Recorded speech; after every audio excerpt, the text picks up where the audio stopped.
evening, ladies and gentlemen. Welcome aboard. Hello everybody, we're here at Tongin Traditional Market in Sochon Village, also known as Sejong Village in Seoul, and I'm going to take you to one of the budget-friendly food places you can go to when you're in South Korea. Smack in the middle of Tongin Market is the famous Dosirak Cafe. Dosirak, or Dosirak, as pronounced in Korean language, means lunchbox or packed lunch. There's quite a lot of popular lunchbox-themed restaurants in Seoul, but Dosirak Cafe is unique because you can DIY your food and you will be buying it from the different food sellers in the market using a special kind of coin. This is why it's also called Coin Lunchbox Cafe. The cafe is located at level 2 of the market's customer care center. Let's get inside. At the ground floor, you can find some lockers, a customer's lounge, and a public bathroom.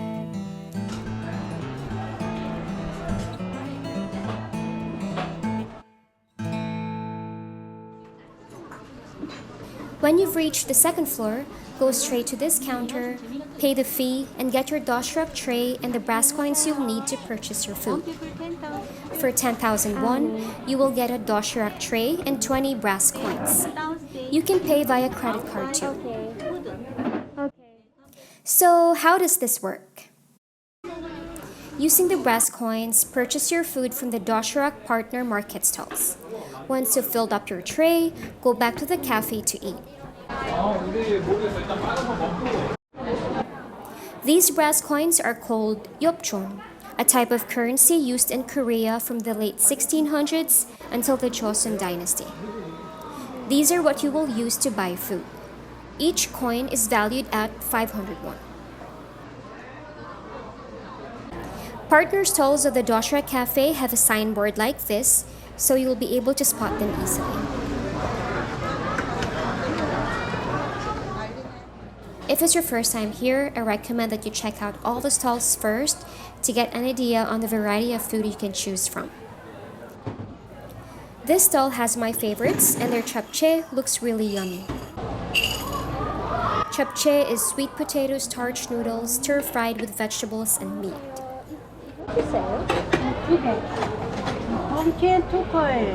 Food are priced differently. Those which contain meat will naturally cost more than vegetables.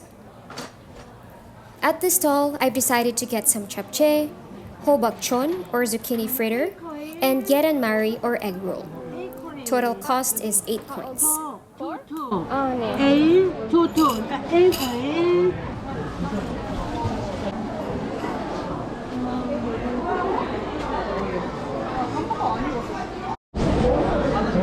Ooh, kimbap. This is one of my favorites, so I'm definitely getting one. Kimbap is a seaweed rice roll, and this is a mini version of a kimbap. It's called mayak kimbap. Mayak means mini. 2 pieces of these cost 3 coins.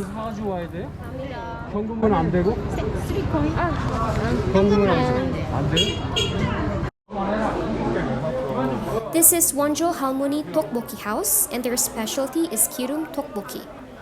They've been in the tteokbokki business since 1956. And the sweet halmoni you see here is the owner. This is kirum tteokbokki in black bean sauce. The rice cakes they use are slightly thinner than those in regular tteokbokki.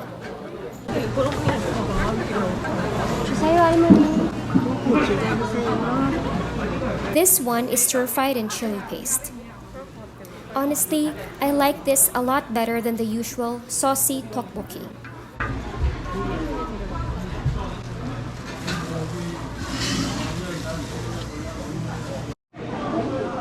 To complete my dosirak, I've added some jeyuk bokum, which is worth 6 coins. Let's head back to the cafe.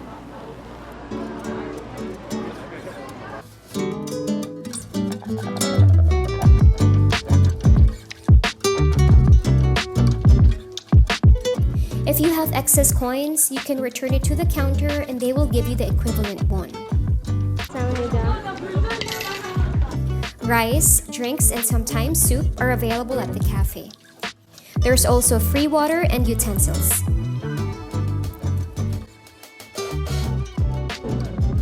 Wow, this dosrak is full. If you add rice, I think this would be enough to fill up 2 people. Definitely a great deal for 10,000 won. Dining at the Dosirak Cafe is a budget-friendly way to experience a variety of Korean food, especially when you're solo traveling. Food is more expensive when you're traveling by yourself because you have no one to share it with. But here, you get to eat a lot of food at an affordable price.